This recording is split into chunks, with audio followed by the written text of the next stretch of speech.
Well, after months of anticipation, tomorrow Kentucky Republicans will finally have a chance to weigh in on the race for the White House. Normally they vote in a primary, but this year the Kentucky GOP is holding a caucus in the presidential race. And many Republicans have questions about how that will work. Today, Victor Puente got some answers. His story is first on Fox. The change to a caucus was initiated by Rand Paul so he could run for president and Senate at the same time. He's now out of the presidential race, but Kentucky Republicans say the change has still been a good one because of the attention it's brought. Saturday's caucus will be a first for the state's Republicans and the first in the state since the Democrats held one in 1984. Their vote's going to count this time, but there's 4 candidates left, and one of those candidates is going to be the nominee. Kentucky's caucus has been modeled after others that don't require a large time commitment from voters.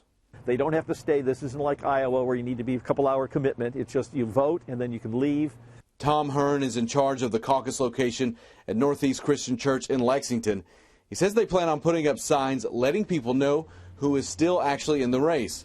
Fran Anderson will be helping run the polling location at Ashland Avenue Baptist. He says the training they've received should help the process flow smoothly.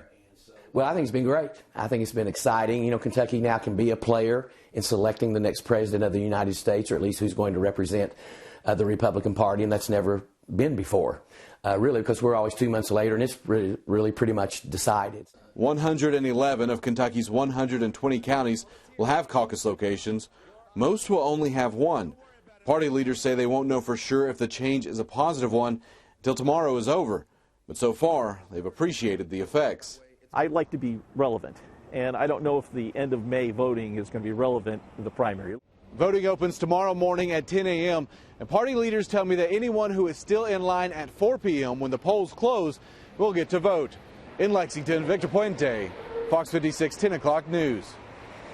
To vote in tomorrow's caucus, you have to be a registered Republican. You will also need to bring with you some form of ID, such as a driver's license or Social Security card or even a credit card.